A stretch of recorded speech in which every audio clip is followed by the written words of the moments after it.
Otra parte que vamos a ver sobre el sistema renal son los antisépticos urinarios. Las infecciones del tracto urinario, que las pueden encontrar con las siglas ITU, son habituales, sobre todo en las mujeres sexualmente activas y tienen una elevada tasa de recurrencia. Se estima que un 25% de las mujeres que han padecido una infección del tracto urinario no complicada presentarán recurrencia dentro de los 6 meses y que un 50% lo harán en algún momento de la vida. Aunque por lo general se trata de cistitis sin mayores complicaciones, en casos graves pueden resultar afectados los riñones y derivar en pielonefritis.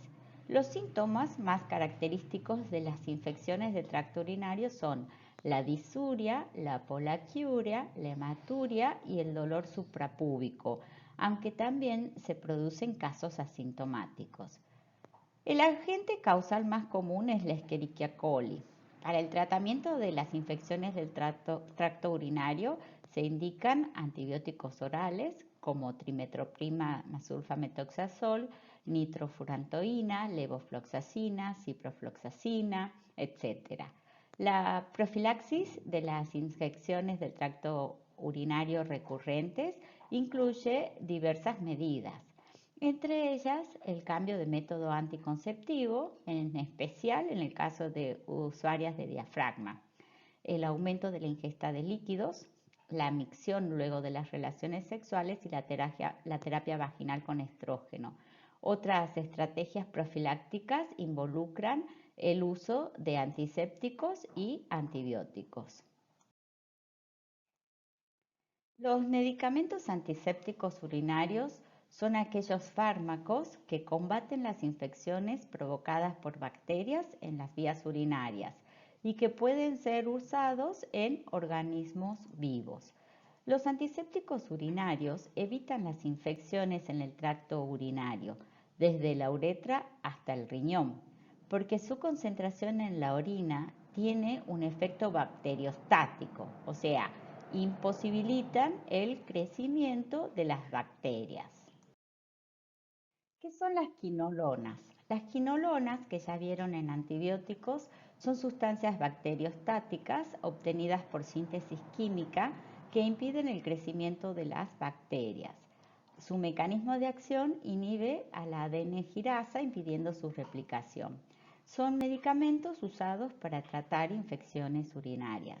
Dentro de este grupo de quinolonas, las más conocidas son el ácido nalidíxico, el ácido oxolínico y el ácido pipemídico.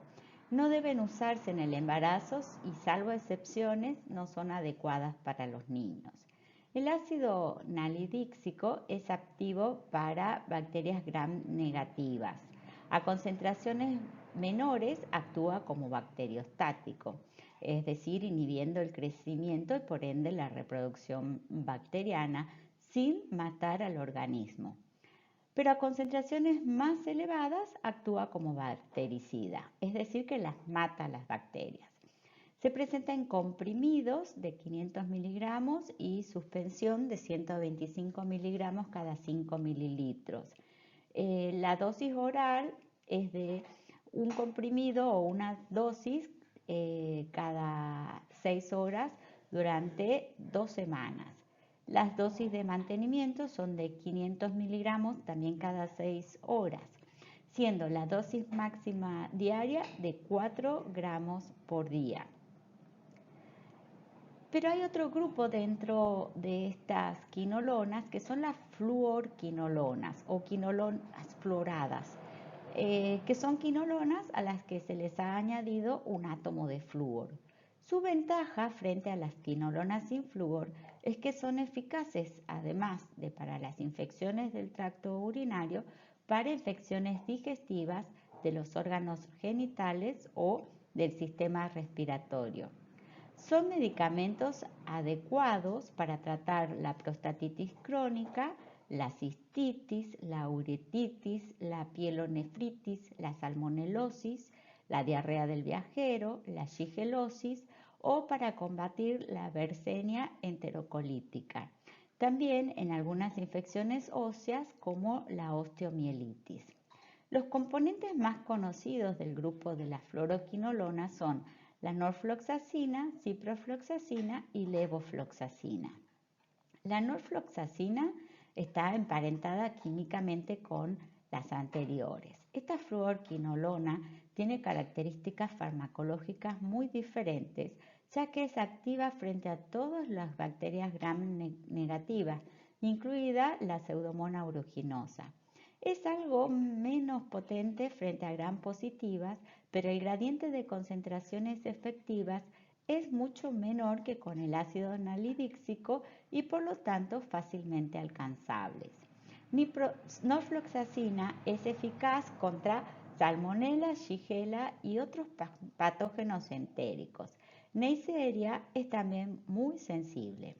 La norfloxacina es equiparable a otras quinolonas como ciprofloxacina, enoxacina, levofloxacina, etc., que se utilizan también en infecciones urinarias con efectividad parecida.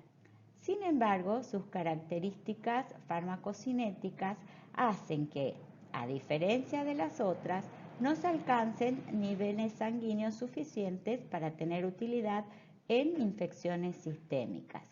Como efecto adverso, este grupo de drogas puede provocar molestias gastrointestinales y no están recomendadas durante la infancia o el embarazo. Entre las molestias gastrointestinales puede aparecer diarrea, vómitos, dispepsia o dolor abdominal. Entre las alteraciones hematológicas más frecuentes que pueden ocurrir están la leucopenia, eosinofilia o trombocitopenia.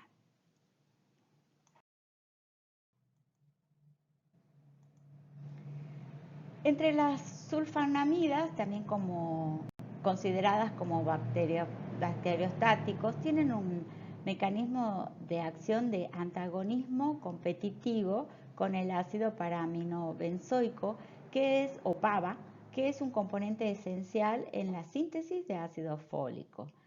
Las sulfonamidas inhiben a las bacterias gram positivas como las gram negativas. Por ejemplo, nocardia, clamidia trachomatis y algunos protozoarios. Algunas bacterias entéricas, tales como Escherichia coli, Klebsiella, Salmonella, Shigella y Enterobacter, también pueden ser inhibidas. El grupo de las rickettsias no son inhibidas por las sulfonamidas, sin embargo, sí son estimuladas en su crecimiento por dichos fármacos. Trimetroprima tiene una estructura semejante al ácido fólico y es un inhibidor selectivo de una enzima reductasa bacteriana, el cual evita la síntesis del ácido fólico. Cuando se asocian trimetroprima con sulfametoxazol en una acción de sinergismo, hay una sinergia antimicrobiana a causa del bloqueo secuencial de la síntesis de folato. La combinación farmacológica de trimetroprima más sulfametoxazol, que es conocida como Bactrim, es bactericida contra organismos susceptibles. Es muy común que aparezca resistencia bacteriana a las sulfonamidas y es posible que se deba a un aumento del paraaminobenzoico. Las sulfas fueron las primeras drogas usadas efectivamente para combatir las infecciones debe destacarse la importancia médica del descubrimiento de estos agentes, que juntamente con los antibióticos significaron uno de los más grandes avances terapéuticos en los tiempos modernos. La mortalidad por infecciones disminuyó en forma considerable desde que el uso clínico de las sulfas y antibióticos se generalizó. La acción sinérgica con trimetroprima más sulfa es una de las formas más activas del efecto sinérgico. Es un inhibidor potente y selectivo de la hidrofolato reductasa microbiana, la enzima que reduce una sustancia e impide el crecimiento bacteriano. Así es que la administración simultánea de una sulfa con trimetoprima produce bloqueos secuenciales en la vía metabólica para fabricar estas sustancias que necesita la bacteria. ¿Cuál es el espectro antimicrobiano? Como les dije, gran positivo y gran negativo. Y además, muchas cepas de meningococo. Entre los efectos adversos que podemos encontrar de las sulfonamidas a nivel del sistema nervioso central, cefalea, depresión mental, convulsiones, alucinaciones. A nivel del sistema gastrointestinal, náuseas, vómito, diarrea, dolor abdominal, anorexia, estomatitis. También a nivel del sistema urinario puede haber un aumento de creatinina en suero, una nefrosis tóxica con oliguria y anuria, cristaluria, hematuria. A nivel de sangre, los efectos adversos que pueden aparecer son la granulocitosis, anemia plástica, anemia hemolítica, trombocitopenia, anemia megaloblástica, leucopenia. A nivel hepático podemos ver un aumento de enzimas hepáticas e ictericia.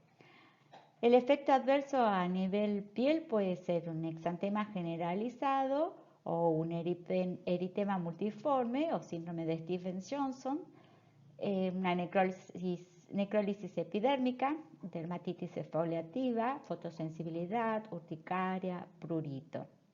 También pueden haber reacciones de hipersensibilidad que se manifiestan con fiebre y hasta anafilaxia, o si son administradas por vía parenteral, puede aparecer irritación local en el lugar de extravasación.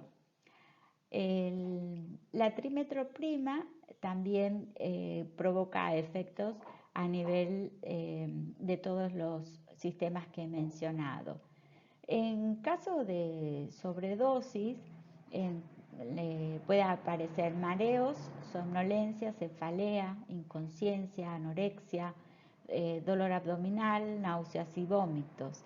Y complicaciones más severas incluyen los daños que producen a nivel de sangre, que pueden ser fatales. ¿Cuál es el tratamiento? Medidas de sostén, o sea, corregir acidosis, líquidos y alcalinización de orina para aumentar la solubilidad y excreción. En el caso de falla renal y componentes sanguíneos en toxicidad hematológica severa, si es necesario. Las perturbaciones que pueden aparecer a nivel de tracto urinario puede ser cristaluria nefrotóxica, con sulfas menos solubles, o volúmenes urinarios bajos por deshidratación o enfermedad renal, también un pH urinario bajo, trastornos del sistema hematopoyético, lo muy común es la eosinofilia, que desaparece después de suspender la droga. La fiebre que puede producir es una manifestación alérgica relativamente frecuente, que puede ser confundida con una recidiva del proceso infeccioso. Por eso hay que tener cuidado, ya que aparece entre el 7º y el 10º día y puede estar acompañada por escalofríos, malestar, prurito y erupción. La administración de sulfas a neonatos puede producir kernípterus, o también a embarazadas en el último mes, ya que el recién nacido o el feto puede aparecer con kernípterus, debido a que estas drogas desplazan a la bilirrubina de su unión a las proteínas plasmáticas, porque las sulfas se unen a dichas proteínas en el mismo sitio donde lo hace la bilirrubina, o sea, compiten por el receptor.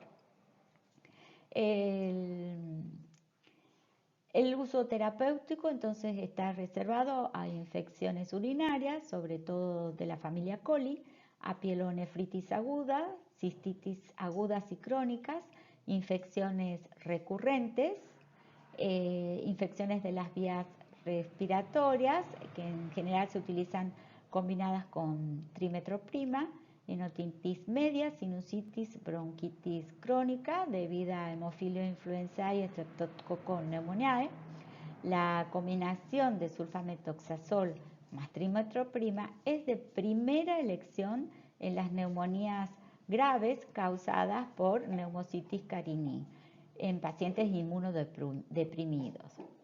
En el caso de fiebre tifoidea se usa la combinación de sulfa con trimetroprima cuando hay resistencia probada al cloranfenicol.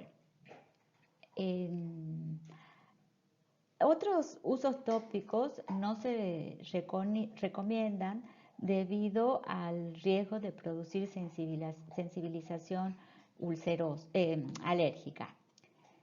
En la colitis ulcerosa se utiliza la sulfasalacina o salicil azosulfapiridina, en enteritis también, y otras enfermedades intestinales por vía oral.